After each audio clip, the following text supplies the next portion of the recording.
grateful that you had us come down here to the Global One Center. And so, Nolan, explain, what did we do just now? Well, we took a little field trip down to Golden One Center, and Nathan was super awesome, was able to give us a quick tour of the facility here. It's really nice. Thank you for showing us around. You guys are here. And Nate is one of our community partners, and so you volunteer your time to help out for fundraising efforts with A Touch of Understanding. And you've been working with the Kings now for 4.5 years, so you were here when they were building this entire facility. That must have been amazing. It was really amazing. Just kind of seeing the city evolve and change right in front of our eyes was something to see. Well, and you were showing us in the tour some of the things that they've really saved and tried to keep as part of the history of Sacramento, like the neon lights from some of the businesses. Right. And that was pretty special. Yeah, so absolutely. thank you for sharing that with us. My pleasure. So tell us, how did you get involved with A Touch of Understanding? It must have been 3 or 4 years ago. I met a man named Nick Cunningham, who was a big advocate for A Touch of Understanding, and I was inspired by Nick when he came on by becoming a season ticket member.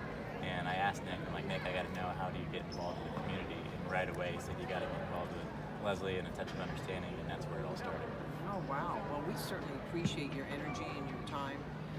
It's amazing because there's so much to be out there. You become an advocate and a spokesperson for A Touch of Understanding, and you've been to some of the events so that you've actually participated. And one that you most recently participated in was the Dark Meal. Can you share that with our listeners? The Dark Meal was something that is so hard to explain. It was unbelievable. It gives you an understanding what it was like to be blind. It gives you an appreciation of what it is like to be blind. Like I mentioned earlier, it's like trying to explain a new color you've never seen. It just gives you perspective that will stay with you for the rest of your life. It makes a big impact on appreciation. Well, we're going to be having Darlene O'Brien, who's one of our board members, actually guide people through that experience for our April 4th fundraiser this year. And we're obviously selling tickets and encouraging people to attend that. What would be a benefit, and why would you encourage people, since you've gone through it, to attend that event? Yeah, I think that everybody should attend. I shared a story earlier about the ovarian theory that I learned from Mr. Warren Buffett. We got to go visit him in Omaha, Nebraska with my university, and he mentioned the greatest advice I've ever heard, and that's the ovarian theory. It sounds weird at first, but it makes a lot of sense.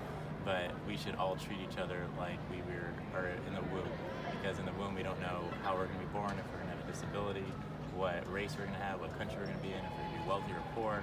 We're all the same and we're all equal.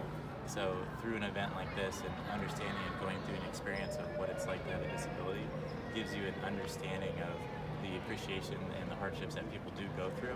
And if you can look at everyone equal, you can lift everyone up as a whole and make this world a better place. Well, and it all starts with perception. And that's what A Touch of Understanding touches on. I mean, that's what we do, is helping to clarify that perception so that people can see things in a more realistic way and treat each other with more respect and dignity. Right. Well, we're so grateful to be, now we do these carpool conversations, today we're kind of more on a field trip, so we appreciate your time and for us being able to do that. Now you get to be subjected to Nolan's jokes, so I hope you're okay with that, because he usually tells at least one, sometimes two.